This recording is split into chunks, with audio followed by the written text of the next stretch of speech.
So we're going to go ahead and cover marketing because marketing is also really important too. And this does cross over into what we've already talked about, where the sales team already knows the customer, where the founder spent time meeting customers directly, where your relationship-based sales piece, part of the goal of that is to make sure that people remember you fondly, remember your name, and again, talking about you in rooms you're not in, and can do that word of mouth marketing, can do that advocacy marketing that companies desperately want to boost their sales. And you can't just make that happen. You can't force it. It actually means you have to give people a reason to want to talk about it. You can't just say, "Hey, we'll give you $100 every time you drop our name," or "Hey, we'll do this branded partnership with you." You can do that, but if you want to get to the deep emotional core to actually make sure that someone becomes an advocate, you got to treat them like somebody who should advocate for you. You have to treat them well. You have to talk to them. You have to understand what they're going through, understand their needs, genuinely take the time to understand their perspective, get their input, be open to their outreach, and actually talk to them as a person, as a customer, as somebody in the industry that you are working to serve. And all of these, and again, in the industry that you are working to serve, not sell to, not get the money from, industry you're working to serve. Even the words you use to describe the relationships have a weight that is really important. So even if you're communicating internally, you don't want to like ban certain words or say you have to say it this way, but you want to make sure when you're having internal conversations, you are speaking in a way that um, speaks to the needs of the customers you're serving, the advantages of the product, the things that you're solving. That really helps reinforce every single day the why of what you're doing and the customer centricity of the product. And that should also be external as well. When your employees are talking to prospective customers, when they're talking to people about what they do, which that can lead to your prospective customers, they should be doing it in a way where they're proud of the product. They like to talk about it and they like to talk about how it serves customers, especially as somebody in customer success. I love to gush about work. I love to gush about cool products and companies doing really good work. That is also marketing and advertising. And again, that human centric approach, that internally taking care of your people, taking care of your customers, building everything around that concept of like, we want to solve this problem the best way. We want to make money for doing it, but the goal is to solve the problem and to meet the needs of our customers, to make sure they keep renewing and that we are solving their problems in a way that they will pay for. It's not, we want their money, therefore, it's, we want to solve the problem for them in a way that they can use so that we make money. The money obviously is a driving force. It's the thing that keeps the lights on, but it should never be, we need to increase profits by X% by this date. So what are we going to do about it? No, no. And excuse me for falling apart a little bit on that because the conversation ends up that way, which in some rooms, sure, have that conversation, but that should not be the driving force behind the company because that will kill your sales. All of the stuff I talked about before up to this point in sales and setting the stage, understanding the customer, everything I'm going to talk about, you can easily shatter this whole process if you become too revenue focused internally and externally. Watch the revenue, figure out ways to make the revenue, make sure your revenue is healthy. Yes. Make sure renewals come up when you need them. Yes. Price your product in a way that is will keep the lights on plus some so you have a healthy profit margin. But don't make that the driving narrative. Just saying. And that goes back to marketing. So we're talking about center your identity on a powerful brand. We talked a little bit about Aptogy's suite of tools, the really core piece being that thrill share communication platform that speaks to a website and app. Um, the way that is communicated is really important. We're starting with your identity, like you as a customer have a brand that you are coming to us as a way to help reinforce that. Center your identity on a powerful brand. It's you take who you are and clearly communicate that to your customer base so that they can fully appreciate who you are, fully understand and talk about you the way they talk about their favorite businesses. This was a really cool kind of cross-pollination part of this because if you're working with customers and you demonstrate this really extraordinary business approach, that's going to trickle down to them too. They will benefit, they will have a ton of success, and that helps kind of talk about the time to customer value is a very common conversation piece. How long it takes for the customer to feel like your product and company was worth what they pay for you. If you can demonstrate some business practices and kind of help them also practice good business, which will benefit them quickly, that has an immediate ripple effect where they immediately see the value of your company and your product and already are sticky and thinking about renewal. the first thing they should think of is like, wow, this is awesome. How do I keep paying for this? Or well, I've got to make sure it's centered in the budget as early as possible. It shouldn't be a renewal conversation. It should be something on their mind at all times. And not again, like, this is what it costs, you must pay on this date, but in a way of like, we need this, we should make sure it's prioritized in the budget when that comes up. And then talking about your district reputation, all of this is understanding the immediate needs of the customer that you're serving, your intended market, your ICP.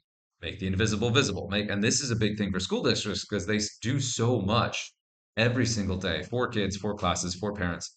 And historically, nobody saw it. Like, this is the importance of marketing in general, communicated to school districts. There was this whole thing where like parents don't know what's going on. Parents don't know how cool the school is. They don't see the cool things going on. They see like the kid comes home with a scraped knee they didn't hear about. They see the homework they don't like. They see, a bond measure proposition asking them to pay more taxes. You want to make sure you own the narrative and that you are going ahead and communicating the positive stories. And Apogee did that in part by teaching their customers how to do that. And again, it's that built in sales marketing as like this built in engine where everything is kind of tied together. And this is why I love talking about this example because it is such a magnificent masterclass in how to do this. Make the invisible visible. Be where they are in their pockets. That was a great one talking about the importance of having an app because most schools didn't. Now, I know parents don't love the level of app bloat that's going on these days, but having one that is actually useful, like it includes the calendar of events, it includes the lunch menu, it includes the legal information you need, the enrollment documents, the school supply list, all of that in one place is very helpful. And that it also does the communication piece and hopefully can replace some other multiple communication pieces is really good. So all of this is really good. And there's one big thing I'm going to highlight there is that all of these, this is actually like very brilliant marketing in this because as part of this too, Apogee also for a long time, and I believe still, publishes a free magazine called School CEO. Now it's an early version of the newsletter craze that we're seeing now. And what it did is it really made school districts and superintendents get immediate value. Like they could see interviews, they could see articles about the importance of things in and around their school district, and others they could interview themselves, they could contribute articles, and they're just like newsletters do now. It demonstrated Apogee as a company had done their homework. They understood the market, they understood who they were working with, they were actively talking to people in the market to understand it better, which brought tons of customers in excited to be like, hey, this company gets it. This company understands what they're talking about. This company understands me and what I'm going through, which again is starting with that customer approach very early and priming those early conversations before they even get to the sales team. There's also another sneaky element of this too, is that like this right here, shape your district's reputation, make the invisible visible, be where they are in their pockets. What this does is make customers aware of a problem they may not have been aware of before, or even invents a problem that wasn't a problem before. So this is really highlighting like, hey, you should care about this because it's a problem and we fix it. Hey, you should care about that because it's something that affects you. We can fix that. So it is highlighting problems people are already aware of, but also potentially introducing them to things they haven't even considered as problems and making them something that they need to solve while also talking about the tool that solves them. And that sounds a little bit insidious, right? It sounds sneaky, but it is one of the really valuable pieces about having a free marketing arm, something like School CEO or a newsletter, and putting the time into putting that out. Because you're not only advertising your company's knowledge and expertise, you are also letting people know that these are challenges that can be overcome. You're introducing the problem that you're solving. You are making sure people are very aware of the impacts of the thing that you're solving. These are things that companies know when they do market research early on. These are things that companies are aware of when they go for investment or when they talk to their investors. But they're things that their customers may not be as keenly aware of. And having a very robust marketing team that pitches the solution but also introduces the problem is a really brilliant key piece of marketing that Apogee really nailed. Extraordinary. Extraordinary. And so here's kind of introducing the problems a little bit as solutions. And then here's introducing the solutions a little bit more directly.